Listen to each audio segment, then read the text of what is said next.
اہنا Asif Pakistani drama industry کی نوجوان اور تیزی سے ابھرتی ہوئی اداکارہ، حال ہی میں وہ morning show good morning Pakistan میں اپنے کو ایکٹر ابو الحسن کے ساتھ نظر آئیں، جہاں انہوں نے ایک نہایت حساس موضوع ڈپریشن پر کھل کر بات کی۔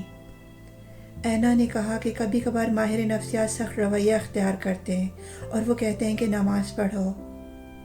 نماز ضرور اہم ہے، لیکن جب بندہ شدید ذہنی دباؤ ہو تو اس لمحے میں کیا کرے؟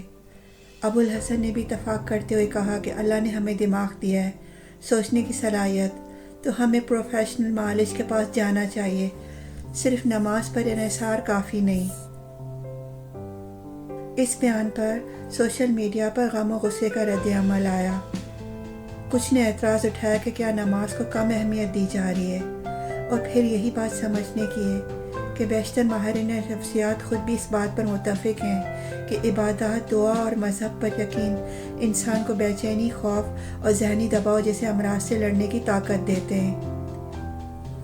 ایک تحقیق کے مطابق نماز اور مذہب پر اعتماد ذہنی پریشانیوں، ڈپریشن اور بے چینی جیسے مسائل پر قابو پانے میں مدد دے سکتا ہے۔ مگر افسوس کی بات یہ ہے کہ آج وہ لوگ جو خود دین سے دور دکھائی دیتے ہیں، وہ ہمیں بتا رہے ہیں کہ دین کافی نہیں، علاج کرواؤ۔ یعنی کہ اب وہ وقت بھی آ گیا ہے کہ ہمیں دین کی باتیں ان لوگوں سے سننی پڑ رہی ہیں جنہوں نے شاید خود کبھی ان پر عمل نہیں کیا۔ سوچنے کا مقام ہے کہ شفا صرف ایک چیز سے نہیں، بلکہ نیت، عبادت اور صحیح رہنمائی تینوں کا امتزاج ہے۔ اگر آپ کو یہ ویڈیو پسند آیا تو ویڈیو کو لائک کریں، شیئر کریں اور چینل کو سبسکرائب کرنا نہ بھولیں۔